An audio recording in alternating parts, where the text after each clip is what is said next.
Okay, so the Proving Factory project is still a bid that we put in round one.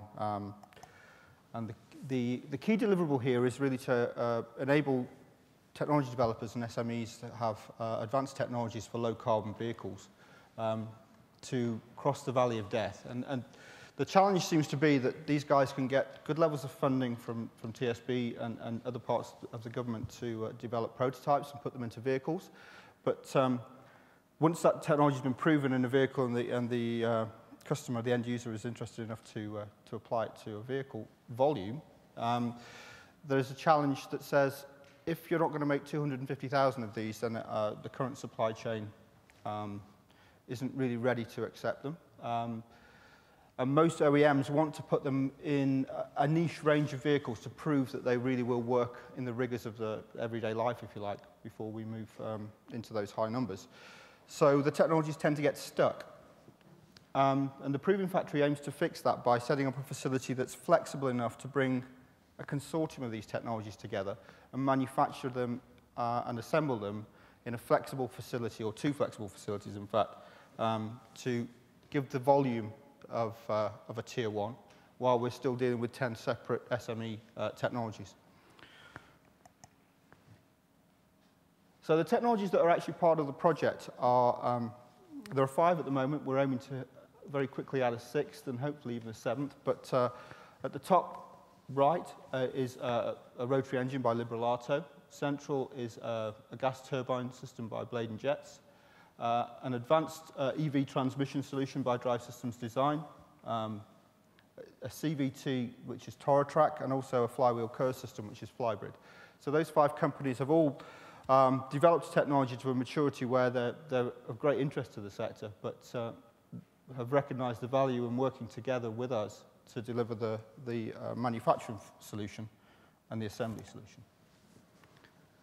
In terms of the process that we're going through with each of these guys, we go into each of the technologies and look at their design for a review of the manufacturing processes that we would need to use and the materials, and then also the assembly processes. And we do each of those individually, so you come out with an optimized solution for each technology. At that point, we'll bring all of the optimized solutions together and put them into a consolidated solution, if you like, to develop a manufacturing and assembly cell. That layout and design is being worked on with us by the HBM catapults, and in fact we pulled 3 parts of the catapult into the project. That's the AMRC in Sheffield, the MTC down in Coventry, and also the WMG at Warwick University. And those guys are helping to figure out what machines we should have in the factories, what layouts we need for those factories, and how we might develop them. Once we've done that phase, which is the next 18 months or so, we'll then prove those facilities out using, again, the catapult facilities. And I can't emphasize enough the value of the catapults in this project. They have the space and the technologies to allow us to prove that these manufacturing cells and assembly cells will work before we actually set up the factories. The final part then is actually to press the button on 2 facilities, one in Rotherham, one in Coventry somewhere, employ the people and build the parts. And that's kind of my part, which is the technical part. I want to hand over to my better half now, Richard, to take you through how we went through the bid process. So thank you. Thanks, Mike. I'm not sure we got this the right way around. So Productive is an SME. In fact, when we were told we'd won the funding, I think we employed 3 people at that point. There were about 5 of us involved, but 2 of them weren't employees. We now employ 12 people, and by the end of the year we'll employ 25. So I think we're a fairly good example of us escalating using a good bit of government funding to help. We will eventually employ throughout the project 250, and we think about at least another 1,000 in the supply chain.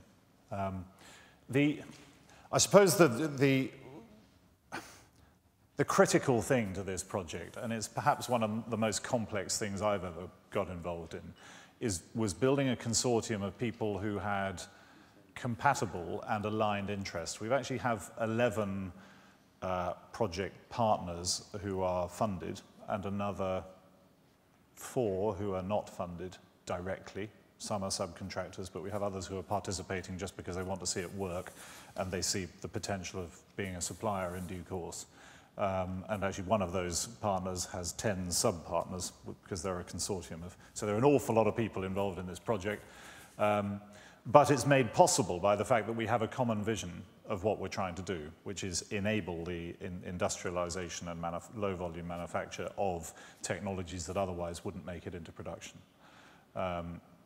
And we have, in getting the project set up, spent an awful lot of time on collaboration agreements, quite a lot of money with lawyers, to make sure that everybody has written down those clearly defined aligned interests. And the last point on that list is communication. If anything, I don't think we're good enough at this. We do our very best to keep the communication channels open. We have regular conference calls. We have much more regular design reviews than you might have if you were doing it all within one company, because you've got to get people in the room when they're working in different locations. But that was true while we were building the consortium as well as now that we're operating it. So here's the complexity of our structure. We have created a project management structure that reflects the sort of overall complexity of the consortium. But the important bit is breaking the what you're going to do stuff down into work streams that allow it to and have very clear lines of ownership. So the 3 blue boxes of manufacturing, quality engineering, and assembly engineering are very clearly defined, and we know exactly who's running those.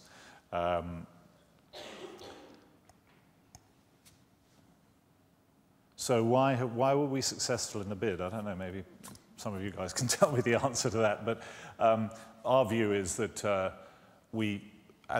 Productive is a tiny company, but we managed to persuade some fairly heavyweight companies like Mike, who's demonstrated how heavyweight he is with his diet. But having a strong one single large company that really wants to make this work was incredibly valuable. But actually then building in, making sure you've got all the bases covered with the people who are going to be able to answer the fundamental questions of the research phase of the project has been essential. And I suppose we just talk to a lot of people. It's sort of what I do. You work the room and you find the people who are interested in working with you, who share the vision, and you work with them. So if you were doing it in a purely commercial way, we probably wouldn't have built quite the same consortium that we have. In fact, I'm sure we wouldn't. But we did manage. There are a few essential players in there, one of which is Jaguar Land Rover, who is a passive partner as a customer who's made it very clear that they are interested in the output of this. In fact, we had a comment the other day from somebody we'd never met before, who'd been in a meeting with somebody we'd never met before within Jaguar Land Rover, who said, "Oh, it's all right, don't worry about that, we've got the proving factory." So we think we've probably got them where we need them to be as a customer, if that's the kind of conversation they're having.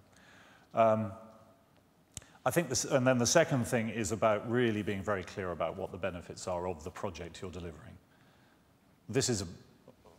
It's about creating jobs, it's about creating wealth, it's about creating growth in the UK economy. And it's very clear, and we're very clearly trying to solve a market failure, in that there are a lot of technology developers out there who are unable to get their technologies into production.